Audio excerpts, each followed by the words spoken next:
Good morning and welcome to the Friday morning voiceover Q&A.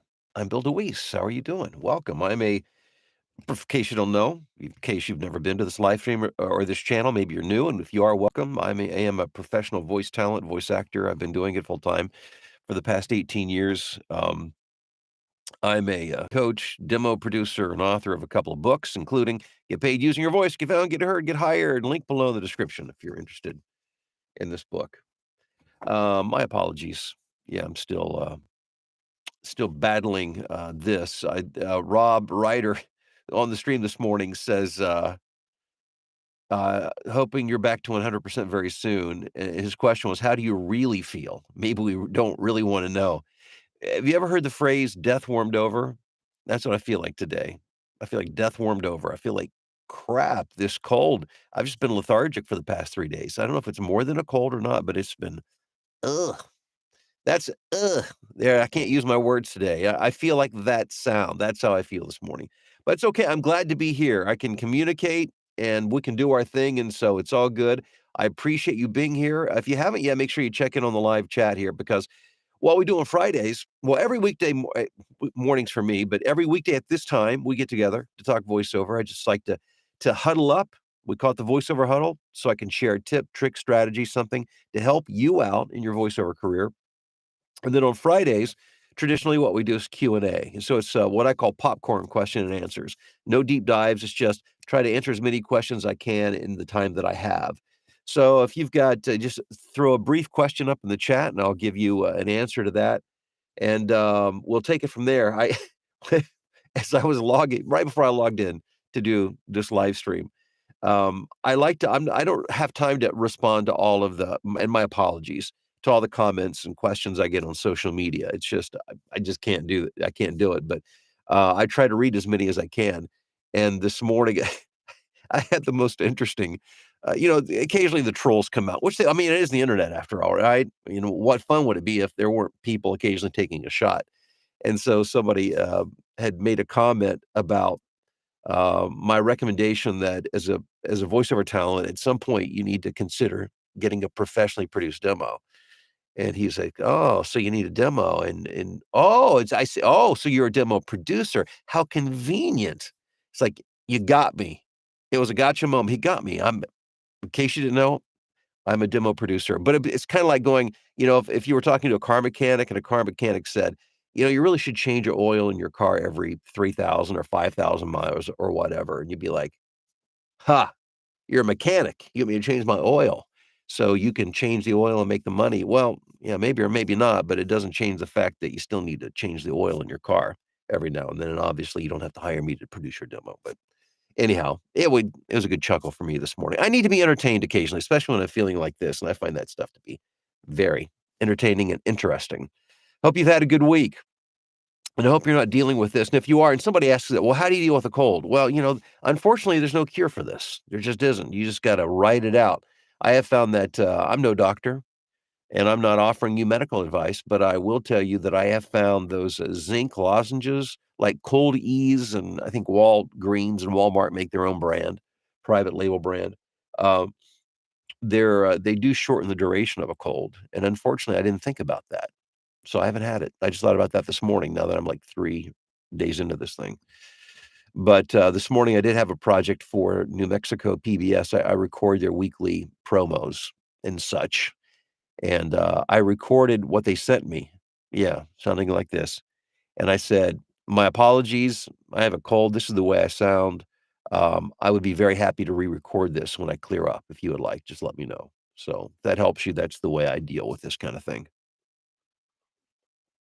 Alright, let's see what's going on in the live chat this morning. Hey, Rusty, what's going on in Michigan? Rob, good to see you from lovely Loveland, Ohio. Rusty says 4 days this week. Got distracted by work yesterday. That's all right. It happens, Rusty. John, happy Friday to you in Denver. Hey, Mark, happy Friday to you in Montreal. Nephi in Knoxville. Ethan checking in from Toronto. Jim in Memphis. Robert in Indianapolis. Jason in Nebraska. Terry in Maryland. Galen in North Carolina. Scott says TGIF from sunny and cool Brockville, Ontario, Canada. By the way, I woke up to some rain here this morning in the Chicagoland area, and, the dry, parched land was just soaking it up as quickly as it could. Doug in Greensboro, North Carolina.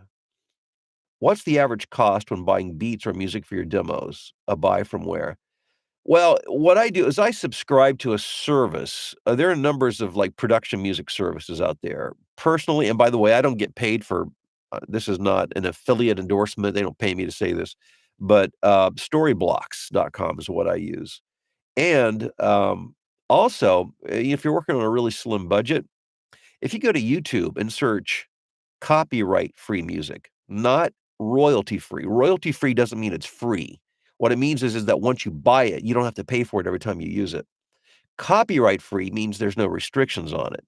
And so there are people who are gracious enough to upload usable, sometimes, music and sound effects to YouTube. If you do a search on copyright free sound effects, copyright free music, you might be surprised what you find on there. Hey, Joe in the UK, what's going on? Oh, let's see here. I think we've got back up here. Denise in Long Island. Wait a minute. There we go. Becky, how's it going in Michigan? David in Hamilton, Canada. Dennis in Grant Park, Illinois, just up the street from me. Corey, what's happened in Wisconsin? Ariel, great to be here in darkness with cat jumping on bed in California. Hey, thanks, Joe, for the well wishes. I appreciate that. Denise in Long Island, Aaron in Missouri, John in Rhinebeck, New York, Marla in Texas. Thank you, Marla, for the kind comment. I appreciate that. Cannabis Casper, what's going on? Good morning to you. DeCarlos in San Francisco. Alex, good morning, Bill. I'm late. Happy Friday. Well, happy Friday to you, Alex. Man from Georgia checking in. Good morning, Tanya in South Philly. Sandra wishing us all a good morning from Dallas, Fort Worth. I'm going to resurrect a question from yesterday. What kind of vocal warm-ups do you do before recording? I don't have not to disappoint you, I don't have like a set thing that I do. Sometimes I don't warm up at all. Sometimes well, here, like, if whatever work I have for that day, sometimes if I have, like, an easy e-learning project, I'll just start with that. That's my warm-up, a paid project. And then if I have commercial work or something that's a little more demanding, then I'll be warmed up with that. Otherwise, if I feel like things aren't moving well, I'll just one thing you can do is move your tongue around your mouth as fast as you can, like you're trying to get sticky peanut butter out of it. That kinda loosens up the tongue, and then you can stretch your mouth, open and stretch your mouth. I'll do that sometimes if I feel like things just aren't working properly, but I really don't have, like, this big routine that I go through. Not to disappoint you, but I just don't. I think a lot of people think I have all these magic elixirs that I keep in here and all these special routines that I do, and I really don't. If you follow me around for a day, you'd think, "Oh, wow, you're just pretty boring." I drink coffee and come in and record voiceovers. That's pretty much the extent of it. Sorry to be anticlimactic on that. Let's see here. Where am I at? There we go. JR, what's going on in sunny Austin, Texas? Ariel says, "Love the huddle with all the great Q&A and your wisdom." Thank you, Ariel. I appreciate that. Theo, greetings from the traffic snarl that is the Kennedy Expressway, headed into downtown Chicago on this Friday morning. Theo, I'm sorry about that. And I have to be honest. Anytime that I'm in a traffic situation like that, now it's funny now in the little village that I live in, I get frustrated when I get stuck at like an afternoon traffic. Believe it or not, yeah, afternoon traffic here in the village, it can be pretty brutal. But it always reminds me why I am grateful for voiceover. Um, and some people enjoy the commute, and I kind of understand that, but I don't like the traffic so much. So voiceover suits me well for that reason. But I hope things go smoothly for you today, Theo. Wayne says, "I again watched your tech webinar from Wednesday regarding Camtasia, etc. Does this process automatically remove the original soundtrack from the video as it puts in my new sound?" Okay, hold on. Let's see. Oh, no. What Wayne's talking about was as you guys probably have heard me talk about, in my voiceover blueprint training program, every day we have live sessions in addition to all the other stuff we do. There's like a live session every day. And a few days back, I was talking about how to get a video to use, if you're making a video demo, and talked about how to download a YouTube video and blah, blah, blah. So what you have to do, Wade, is you have to, excuse me, you have to mute the audio on the video track within Camtasia or ScreenFlow, and then you drag in the music or audio file that you want, and then you align that on the timeline with the video. So again, the video soundtrack that you see, there's a mute button, just mute it so the audio doesn't play. Bring in your audio, and you'll get your audio instead. Oil of oregano works. Thank you very much for that. Appreciate it. Oil of oregano, mental note. Jim says Theraflu multi-symptom usually puts my colds on the run. Might take a few rounds, but it works. You know what's funny is I actually have several packets of that upstairs that I in the kitchen that I forgot about that. Hey Bill, this is a different kind of question. I have a unique name, so I have considered going by an alias. My name gives way too much information on the internet. I cannot easily get off Google. Sure you can use that. I mean, there's nothing wrong with using an alias. It's really, I mean, it's your preference. I use my real name, but I could call myself, you know, Ed Waters. I don't know how I came up with that if I wanted to. I think that would be perfectly fine too, as long as I'm consistent in everything that I do. The overthinking, no, I mean, if you don't want your name out there, you don't want your name out there, and there's nothing wrong with that. I think that's fine. Chris says, "Good morning to you in Lakeville, Minnesota." Kirk, do you use Audacity? Did you use Audacity before Adobe Audition? Acceptable initially or highly recommend starting with Adobe Audition? No, I started off with Adobe Audition early on. As a matter of fact, I started off with Adobe Audition before it was Adobe Audition. It was called, some of you guys will remember this, Cool Edit Pro. I was working in radio, and we switched over to Cool Edit Pro from using reel-to-reel tape, and that's what we did production with. And then Adobe bought Cool Edit Pro and turned it into Adobe Audition. This was back in the 90s. This is before I was a voiceover talent. I was a radio personality and production guy and program director and station manager, all those fun things. I could do it all. I can do it all. I miss those days too, by the way. They it didn't pay so well, but man, I love doing that work. Excuse me. However, that being said, I know of a lot of people who use, Audacity, like they're full-time talent who use Audacity. Yeah, it's fine. It's fine to use.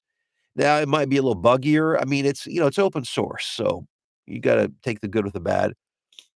Um, I like Adobe's feature set is built specifically for voice type work, which I really like. And for my students or my voiceover blueprint, I recommend it because then as they watch me work, they can see what I do and then just kinda emulate what I do. But in terms of quality and, people, whatever DAW you end up using is the one you'll love.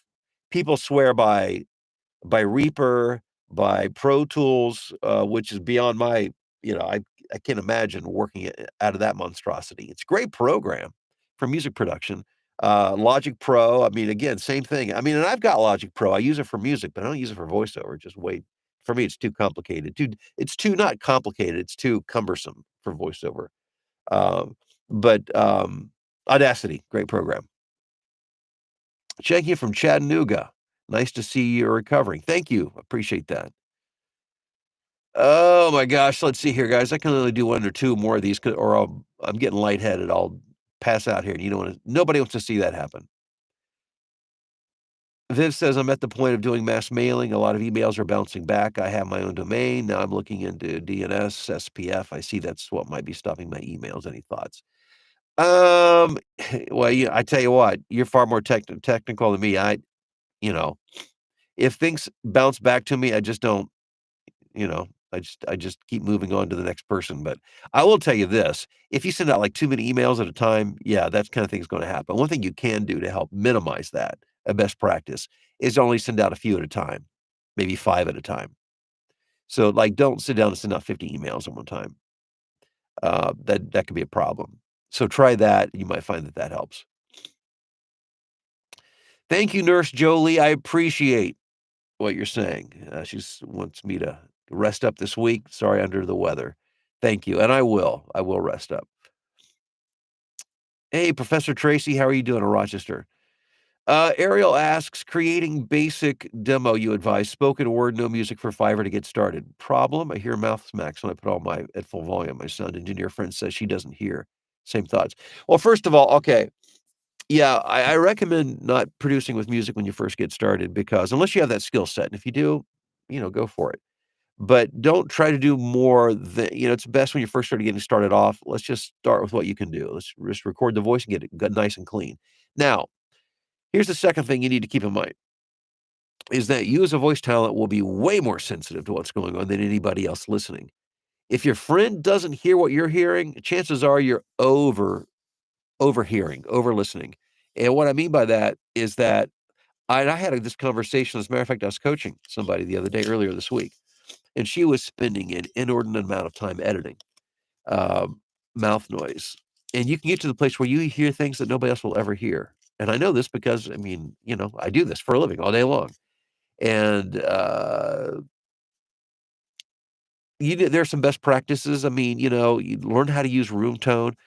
There's some, learn good proper technique, and there are videos I've created that are on this YouTube channel for that. In case you're not, if you want to go back and reference those, just search mouth noise on this channel. And there are plugins that you can use to minimize it, but most people go overboard earlier on. So I think listening to your friend, there could be some wisdom there. Probably try to find a happy medium between where she's at and where you're at. Bob just finished his first audiobook from ACX. There's the sound of voiceover success right there, Bob. Way to go. The author hired me immediately for another. Yes, yes, yes, yes, yes. Way to go, Bob.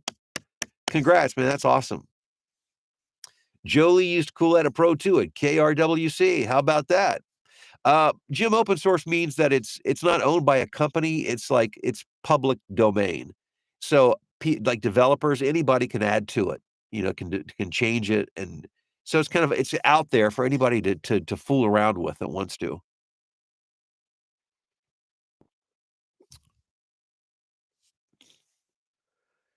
Tom asking if my chewing gum loses its flavor on the bedpost overnight.